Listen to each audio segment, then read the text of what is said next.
शुरुआत होती है एक सामान्य परिवार से। जॉश और रिनाए अपने 3 बच्चों के साथ एक नए घर में शिफ्ट होते हैं।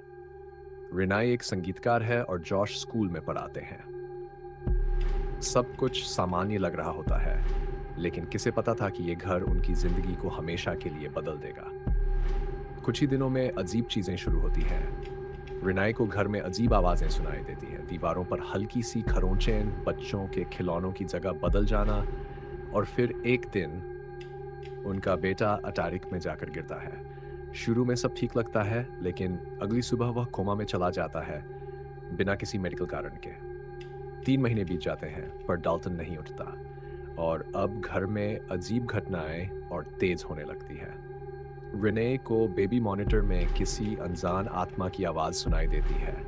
कमरे में परछाइयां दिखती है, और एक दिन उसने लाल चेहरे वाला एक डरावना भूत देखा। और फिर शुरू होता है असली डर।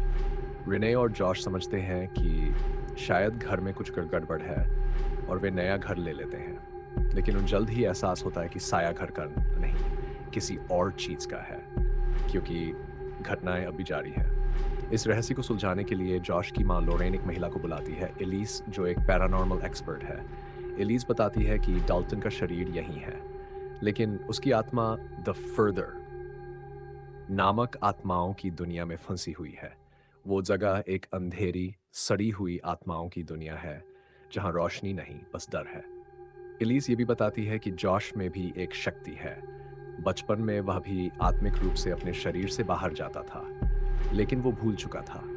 अब अपने बेटे को बचाने के लिए जॉश को द फर्दर में जाना होगा।